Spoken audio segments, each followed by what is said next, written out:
जी welcome back नाज़रीन। Break के बाद आपको एक बार फिर से खुशामदीद कहते हैं। ब्रेक के बाद जाने से पहले आपको बताया था कि जब वापस आएंगे तो इस्लामिक बैंकिंग के हवाले से बात करेंगे। आज भी हमारे माशरे में कुछ लोगों के ज़हनों में, बल्कि 70% लोगों के ज़हनों में ये सवाल है कि इस्लामिक बैंक नाम की कोई चीज़ नहीं होती। तो हम इस्लामी तालीमात पर अमल तो करते हैं, लेकिन जो हमारा बैंकारी का निज़ाम है उसमें इस्लामिक बैंकिंग की गुंजाइश जो है वो मौजूद नहीं है, और जो तजारती उसूल हैं वो ज़रा डिफरेंट हैं, उनको आप उस तरीके से लेकर चलें।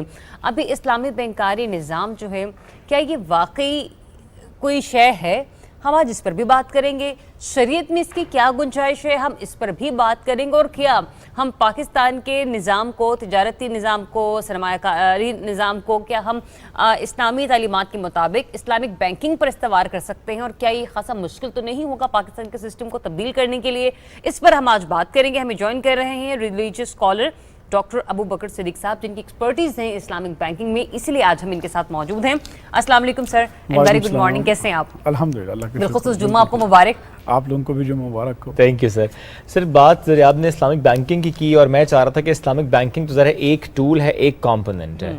आपको याद है रमज़ान में एक डिसीजन आया जिस पर हमने उस वक्त कमेंट भी आपसे लिया था। वफाकी शरई अदालत का फैसला था और 5 साल का वक्त दिया गया है रियासत को कि अपने पूरे निज़ाम को इस्लामाइज्ड करें। अब उसमें ज़रा एक Islamic banking is just one thing. थोड़ा सा मैं चाह रहा हूँ पहले इसको आप एक्सप्लेन करें। इस पर मिफ्ता इस्माइल साहब ने भी कहा, उस वक्त भी कहा था, अभी फिर उन्होंने कहा है कि बड़ा खुशाइंद है, लेकिन ये उन्होंने ज़रूर कहा कि वक्त थोड़ा ज़्यादा लग सकता है 5 साल से इस सारे मामले को शिफ्ट करते करते। ज़रा रेजिस्टेंस भी आएगी, हम एक लंबे अरसे से इस दूसरे निज़ाम को देखते आए, यूरोपियन उसको लेके चल रहे हैं। बिल्कुल, तो थोड़ा सा इस पर पहले आप ज़रा एक्सप्लेन करें, फिर हम इस्लामिक बैंकिंग पर भी आते हैं। जी बिस्मिल्लाहिर्रहमानिर्रहीम। सबसे पहले तो मुबारकबाद कबूल कीजिए आप और आपकी टीम के उन्होंने इतने अहम मौजू के ऊपर आज आपने ये टाइम जो है स्पेयर किया। फेडरल शरीयत कोर्ट के डिसीजन के बाद इस्लामिक फाइनेंस इसकी इम्पोर्टेंस बहुत ज़्यादा बढ़ गई है। हमारे एकेडमिक सर्कल्स के अंदर और इवन जो प्रैक्टिसेस है उसके अंदर के भी ये डिबेट अब हार्ड डिबेट बनी हुई है कि इस्लामिक फाइनेंस और इस्लामिक बैंकिंग। तो जहाँ तक इस्लामिक बैंकिंग का कॉन्सेप्ट है, इसके बारे में सबसे पहले जो अवेयरनेस है वो ज़रूरी है कि लोग समझते हैं कि सर ये कान को इधर से नहीं इधर से पकड़ने वाली बात है। जी बिल्कुल, ये बड़ा कॉमन है, ये कॉमन है। मैं यहाँ पर चाहूँगा कि इस्लामिक बैंकिंग को समझने के लिए सिर्फ 2 से 3 उसूल हैं, अगर उसका फ़हम आ जाए तो फिर ये समझना मुश्किल नहीं है। ठीक है। पहला उसूल जो है इस्लामिक फाइनेंस का वो ये है कि तिजारती मामलात के अंदर इस्लाम ये कहता है कि जो लेन देन हो रहा है वो किस कॉन्ट्रैक्ट के तहत हो रहा है, वो कॉन्ट्रैक्ट क्लियर होना चाहिए। अब कॉन्ट्रैक्ट हमारे कहाँ जो है वो सेग्रीगेट्स होते हैं। मिसाल के तौर पर पार्टनरशिप मोड है, या आपका सेल बेस्ड है, या आपका रेंट बेस्ड मोड है, या आपका जो है वो जिसको हम कहते हैं चैरिटी बेस या चैरिटी बेस मोड है। उस मोड के बाद फिर हम डिसीजन करते हैं कि ये भी प्रॉफिट ओरिएंटेड होगा। अच्छा, प्रॉफिट ओरिएंटेड होगा तो भी प्रॉफिट कमाने का इस्लाम का एक उसूल है, अल खिराज बिद्दमान, ये प्रिंसिपल है। और ये प्रिंसिपल ये कहता है कि अगर आप नफ़ा कमाना चाहते हैं तो आपको नुकसान का खतरा लेना पड़ेगा। अगर आप नुकसान का खतरा नहीं लेना चाहते तो फिर आपको नफ़ा कमाने की भी इजाज़त नहीं होगी। अब नफ़ा कमाने के लिए भी 2 रास्ते हैं।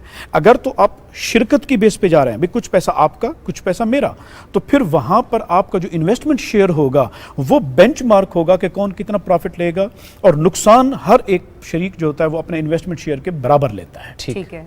फिर दूसरा है कि भी अगर आपका पार्टनरशिप मोड नहीं है, आप चाहते हैं कि नहीं भी आप कोई चीज़ खरीदो फिरोख्त करें, मैं मिसाल के तौर पर कोई चीज़ खरीदूं उसको मुनाफा पे बेचूं, उसके ऊपर आप जो प्रॉफिट जो तयन है वो आप अपनी मर्जी से कर सकते हैं। 10,000 की चीज़ ली, आपने ज़हन बनाया कि मेरी कॉस्ट इतना लगी, मेरा प्रॉफिट जो है वो 2,000 होना चाहिए, चलें जी मैं 15,000 पे मैं बेच देता हूँ। आपने 10,000 की चीज़ खरीद कर 5,000 का मुनाफा ले लिया, आप उसको बेच सकते हैं। इस्लाम कहते हैं ये आपको अलाउ है। क्यों अलाउ है? यहाँ पर रिस्क क्या है?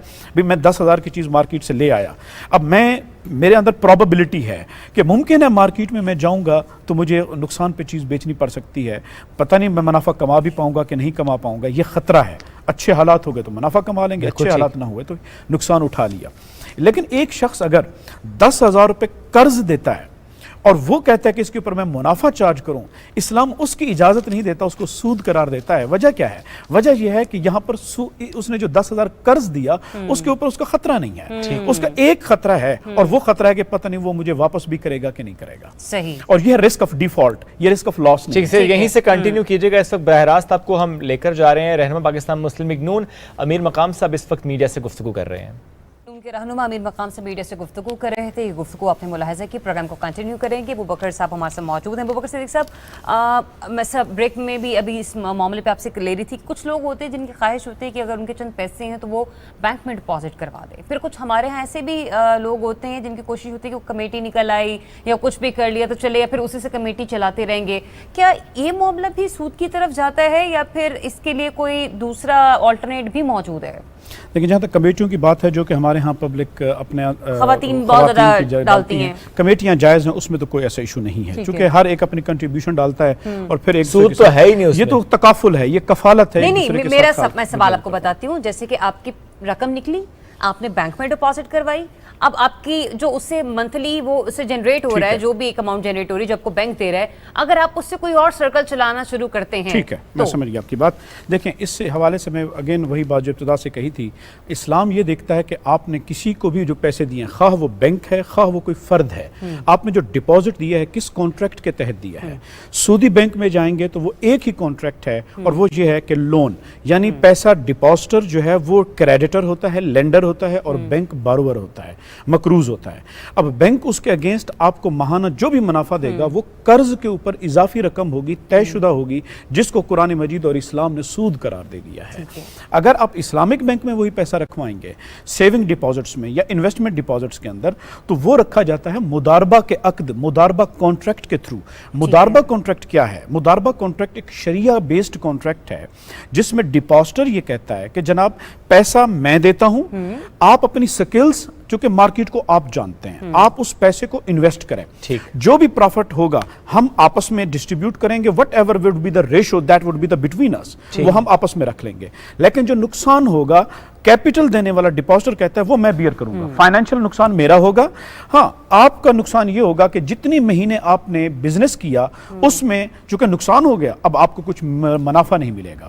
یہ مداربہ کے تھرو ہوتا ہے. اور اسلامک بینک مداربہ کا پول بناتے ہیں, 10,000 کلائنٹ آ گئے, 20,000 کلائنٹ آ گئے, ان کا پول بنایا, اور اس پول کو پھر وہ لگاتے ہیں, اس کو نیا کنسپٹ فائنانس کا ہے, پورٹ فولیو ڈائیورسیفیکیشن. اس کا مطلب ہے کچھ پیسہ اس میں سے آپ اس بزنس میں لگا دیں, پھر کچھ پیسہ بزنس بی میں, کچھ پیسہ بزنس سی میں, کچھ بزنس ڈی میں. اب اس کا فائدہ کیا ہوتا ہے کہ اگر ایک میں نقصان ہوگا تو باقی کے اندر جو پروفٹ ہوگا وہ اس نقصان کو آف کر لے گا. یہ رسک مینجمنٹ ٹول تھا جس کا فائدہ ڈپازٹرز کو ہوا. اب اس کے تحت بینک پورا کا پورا ڈوبتا نہیں ہے, کبھی پروفٹ زیادہ ہو گیا, کبھی پروفٹ کم ہو گیا, لیکن وہ پروفٹ اسلام کے اصولوں کی بنیاد پہ ہوتا ہے, اور وہ ڈپازٹرز کے لیے لینا جائز ہوتا ہے. اب اسلامک بینک کے اوپر بھی ایک اور اسٹیٹ بینک کا شریعہ بورڈ ہے, اس نے, اور ہر بینک کا اپنا شریعہ بورڈ ہے جو چیک اینڈ بیلنس ہے, ڈبل لیئر کی مطلب ہے اسلامک بینکنگ کے اوپر جو ہے وہ ایک ریگولیشن اپلائی ہوتی ہے. اور کراچی میزان انڈیکس ایک ایسا انڈیکس ہے جو ہر سال کے اندر 2 دفعہ میٹ کرتا ہے, اور وہ انڈیکس دیتا ہے, اور اس انڈیکس کے اندر اسٹاک ایکسچینج کے اوپر جو کمپنیز کے جن کے شیئر فلوٹ ہوتے ہیں, ان کمپنیز, وہ کمپنیز جن کا بزنس حلال ہوتا ہے, ان حلال بزنس کی کمپنیز کو لسٹ کیا جاتا ہے, اور وہ لسٹ اسلامک بینکوں کو دی جاتی ہے, اور اسلامک بینک باؤنڈ ہوتے ہیں کہ وہ اگر اسٹاک مارکیٹ میں انویسٹ کریں گے تو انہی میں انویسٹ کریں گے, حرام چیز میں انویسٹ نہیں کریں. سر ایک اور سوال لے لیجئے, ہمارے یہاں پر ابھی بھی انشورنس کی جب کسی کو کال آتی ہے کہ آپ یہ کروا لیں, بہت پڑھے لکھے طبقہ ہے جو کہ واقعی چاہتا ہے کہ اپنے بچوں کی سیکیورٹی کے لیے وہ انشورنس پلان لے, لیکن کہیں نہ کہیں گھر کے بڑے یہ منع کر دیتے ہیں یہ بھی سود ہے, تمہیں اس میں مسئلوں میں نہیں پڑنا چاہیے. تو وہاں پر بھی تھوڑی سی گنجائش بتائے گا. اور کچھ ایسے معاملات بھی ہوتے ہیں کہ قدرتی آفات کے نتیجے میں اگر آپ کا مکان تباہ ہو گیا, آپ کی گاڑی خراب ہو گئی, آپ کی کوئی قیمتی چیز جو ہے وہ اس میں برباد ہو گئی, تو وہاں پر تو قدرتی آفات میں جو کمرشل بینک ہے وہ آپ کو اس طریقے سے فیسیلیٹیٹ نہیں کرتے. کیا اسلامک بینکنگ کے پاس یہ گنجائش موجود ہے؟ دیکھیں, جہاں تک 2 چیزیں کہ سوال اس کے اندر مکس ہو جائے گا کہ اسلامک فائنانس ایک مین سٹریم ہے, اس مین سٹریم کے تحت اسلامک بینکنگ بھی ورک کرتی ہے, اسی کے اندر اسلامک انشورنس جسے ہم تکافل کہتے ہیں. تکافل کا تصور دیکھیں, اگین وہی بات کہ آپ کس کانٹریکٹ کے تحت کسی انسٹیٹیوشن کے ساتھ آ رہے ہیں. اگر آپ جائیں گے انشورنس کے تحت, انشورنس ایک ہی کانٹریکٹ کرتا ہے, اور وہ ہے لون کانٹریکٹ. یعنی آپ اگر انشورنس پالیسی خریدیں گے اور پیسے دیں گے کسی بھی کمپنی انشورنس کمپنی کو, تو آپ ہوں گے لینڈر اور وہ کمپنی ہوگی باروور, اور کمپنی آپ کو جو بھی بینیفٹ دے گی وہ قرض کے اوپر بینیفٹ ہوگا. اگین شریعہ اس کو کہتی ہے کہ یہ سود ہے کیونکہ آپ نے قرض کے اوپر کمایا. لیکن اگر آپ تکافل کمپنی کے ساتھ جائیں گے, جو پاکستان میں اس وقت تکافل ماڈل کام کر رہا ہے, وہ ہے وقف پلس مداربہ. وقف پلس مداربہ کا مطلب یہ ہے کہ جب डिपॉजिटर कोई भी पॉलिसी खरीदेगा तो उसकी अमाउंट के 2 हिस्से हो जाते हैं। एक हिस्सा चला जाता है मुदारबा के पूल के अंदर और थोड़ी सी अमाउंट चली जाती है वक्फ चैरिटी पूल के अंदर। और जो वो वक्फ जो मुदारबा का पूल है उसमें जो डिपॉजिटर है पॉलिसी खरीदने वाला वो होता है इन्वेस्टर, और जो काम करने वाला वो सर्विस प्रोवाइडर कंपनी होती है, वो उस बिजनेस को इन्वेस्ट करती है, प्रॉफिट जनरेट होता है, अगेन वो प्रॉफिट मुदारबा के प्रिंसिपल अमाउंट के साथ वो प्रॉफिट जनरेट करता रहता है। अच्छा, किसी को भी नुकसान हो गया, वो जो चैरिटी पूल है वो नुकसान उस चैरिटी पूल से ही अदा किया जाएगा। और फिर आपकी 20 साल की पॉलिसी थी, 20 साल के बाद वो जो आपने प्रॉफिट दिया था, प्रॉफिट पे प्रॉफिट मुदारबा कमाता रहा, वो आपको विद प्रॉफिट आपको मिल जाएगा जितना भी आपका होगा। उसमें तो फिक्स्ड हो जाता है। नहीं, वो फिक्स नहीं होता। यही बात कहने की है कि वहां पे जब आप पॉलिसी खरीदते हैं तो वहां से साइन करते हैं कि if there would be a loss then I will bear that loss, और आप उसके ऊपर सिग्नेचर करते हैं। और इस्लाम भी यही कहता है कि अगर आपने नफा कमाना है तो आपको नुकसान का खतरा लेना पड़ेगा। इस्लाम ये नहीं कहता कि हर 2-3 महीने के बाद आपको फिजिकली नुकसान हो। ये तो डिपेंड करता है कि आपकी रिस्क मैनेजमेंट टीम पर, कि उन्होंने रिस्क मैनेजमेंट पॉलिसी कैसी की है। मुमकिन है सारी जिंदगी लॉस ही ना हो, लेकिन आपने डॉक्यूमेंट के अंदर रिस्क का लॉस ऑफ जो है वो रिस्क ऑफ लॉस बियर किया हुआ है, तो इस्लाम कहता है हमारे लिए इतना काफी है। बिल्कुल ठीक है, और इसमें सारी चीज़ें जो है वो क्लैरिटी के साथ हैं। इस्लामिक बैंकिंग में दिन तकाफुल की हमने ज़्यादा बात की। बहुत शुक्रिया डॉक्टर साहब, साथ मौजूद थे आप। और आज एक चीज़ का मैं इजाफा यहाँ पे कर दूँ, सिर्फ लोगों की रहनुमाई के लिए अभी इस वक्त मार्केट में कुछ इस किस्म के भी इंश्योरेंस प्लान आ गए हैं कि आप अपने कारोबार को और अपनी इन्वेंट्री को भी इंश्योर करवा सकते हैं। तो जो लोग इस बारे में नहीं जानते हैं वो अपनी इन्वेंट्रीज को जरूर इंश्योर करवाएं और देखिए कि कौन सा इस्लामिक बैंक ऐसा है जो कि मैं एक बात करना चाहूंगा पब्लिक अवेयरनेस के लिए। देखें, इस्लामिक बैंकिंग 2005-4 में हमारा पहला लाइसेंस पाकिस्तान ने दिया। इनिशियली पहला एक इस्लामिक बैंक था। इस वक्त हमारी पाकिस्तान की इस्लामिक बैंकिंग का जो है वो बिजनेस इतना बढ़ चुका हुआ है कि 17% इस वक्त टोटल बैंकिंग इंडस्ट्री का हमारी इस्लामिक बैंकिंग इंडस्ट्री आहिस्ता बढ़ता चला जा रहा है, और ओवर द ग्लोब $3.4 ट्रिलियन का बिजनेस कैप्चर कर लिया है। मलेशिया ने अपने आप को फाइनेंशियल क्राइसिस से, इकोनॉमिक क्राइसिस से जो निकाला, वो अपने पूरी इस्लामिक इकोनॉमी करके निकाला और इस्लामिक फाइनेंस करके निकाला। वहां पर सारा निजाम इस्लामी है। आहिस्ता हम भी उस तरफ हम भी अगर फेडरल शरीयत कोड पर अमल करें और अपने आप को क्राइसिस से निकालना चाहते हैं तो इस्लामिक बैंकिंग, इस्लामिक फाइनेंस हमारे पास वाहिद सोल्यूशन है। हम इस तरफ अगर आएंगे, सूद खत्म करेंगे, अल्लाह और उसके रसूल की तरफ से बरकत भी होंगी और हमारे एम्प्लॉयमेंट जनरेट होगी। बेशक ऐसे। बहुत शुक्रिया डॉक्टर अबू बकर सिद्दीक साहब, साथ मौजूद थे आप, इस पर हमारी रहनुमाई की। नाज़रीन, वक्त हो गया खत्म, मुलाकात मंडे को करेंगे। बहुत सा ख्याल रखिए, अल्लाह हाफिज़।